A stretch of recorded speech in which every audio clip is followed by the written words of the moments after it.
I want you to know. Within that, you have your soul realm. And your soul realm has your will, and it has your mind, and it has your affections, and if you like, it has your emotions, okay?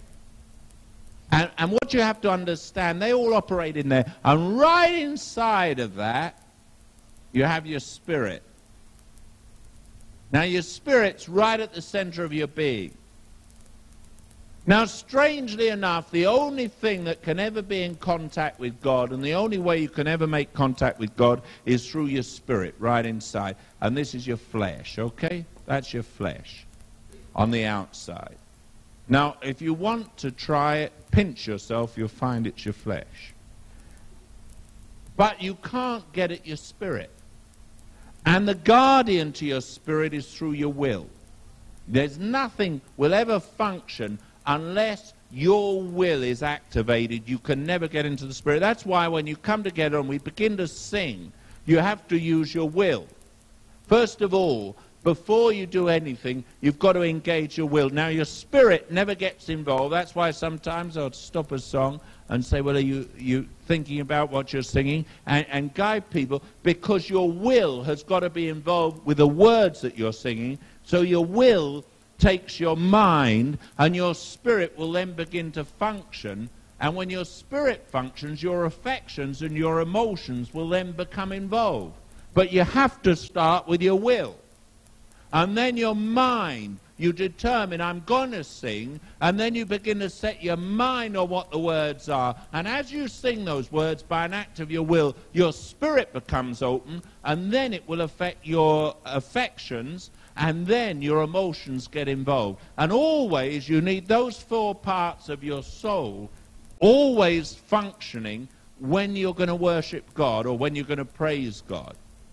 Now, if you get your emotions and your affections and you've gone beyond the mind, now most churches have will and they have mind, and their affections and emotions just died. You'll find lots of churches where what they don't want is emotionalism. Well, what emotionalism is emotions locked up where they never have expression. And if you have true expression in your emotions, then what you'll find will happen is your whole being will get caught up in it, and you can dance, you can rejoice, you can sing, you can wave your hands, and your body begins to function, and this flesh begins to function because the emotions inside in your soul get reflected outside, the affections get reflected outside, and because your mind and your will is part and parcel and they have activated your emotions, then you'll find your whole being gets involved. Now, what often happens in a church is you only have the fleshy part and the mind involved, and so the people stand there, they open a hymn book, and frankly they're like zombies. They sing any old song, you know. Hymn number 234. Oh God, our help in ages past, our hope for years to come. Aren't we a hopeless crowd of donkeys?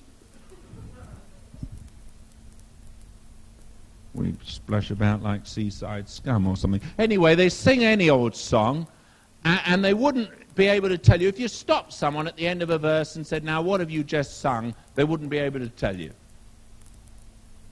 And usually you find the tune so terrible that no one could sing to it anyway.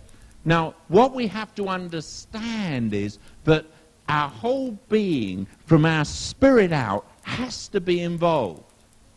And what happens is that the enemy knows that, and he knows that he's got to stop you from being a worshipping creature. He wants to do certain things, and so what he's done in his life and in his experience, he's found out that there's some dirty words in Christianity and there's some dirty words in Western society that if he can get them washed over you, then he's going to stop you from really worshipping. Now, the first word he hates, it begins with E. Emotion.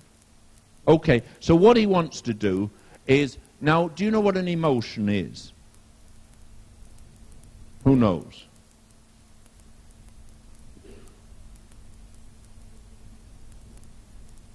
Okay, E what? Yeah, it motivates. All right? And so, what it does is it gets you in motion, doesn't it, inside? In your affections. And you'll find your emotional part gets moving. Now, the devil knows this, but he knows, too, that he can get at your emotions another way. And that's through your flesh. He can work from outside. Now, the devil can only work from outside in. He can come and his fiery darts come all over. Now, what he wants to do is he wants to capture your emotions. Because he knows that if he can capture your emotions and your affections, he can lock you up in your will. And he'll get your will. So the devil works on this basis. He goes for your emotions, he goes for your affections, and he goes for your will, and in that he'll lock your mind up. He'll always go that route. Now he's crafty, you see, because you make your choices usually out of the strength of your affections and emotions. Have you ever noticed that? It's once he's got your emotions and your affections going that you'll make the wrong choices in your will. And your will doesn't have any strength, because your will can't cope. Once the emotions are really stirred, your will's had it. It's sunk. You'll give way. That's why once the devil's got in at your flesh, and he always goes for the flesh, once he's got you along a certain pathway, there's nothing you can do about it. Have you noticed? If someone begins to goad you and get you angry, now, you can be really a nice person until someone gets you on the raw. Have you noticed that? Noticed that, have you? You're getting married on Saturday. You shouldn't be like that. I'll warn him. But you know what it's like? He gets at you emotionally. And then, once your emotions are stirred, what happens is your will loses its control. You don't make decisions because they're the right decisions. You make the decisions because you're just so churned up and you're so head up, or you're so worked up, or you're so full of affections that you can't do anything about it. And your will just goes plop and it's dead. Right? You all understand what I'm saying? Now, the enemy of your soul works on that basis. What he wants to do is cripple your will, because the one thing he knows is that your will guards your spirit. And if he can do something to get hold of your will, working through the flesh, working through the emotions, and into your affections, then what happens is basically he locks up your will, and then your mind comes into the place where your mind's down here. You know, most people have it in their boots.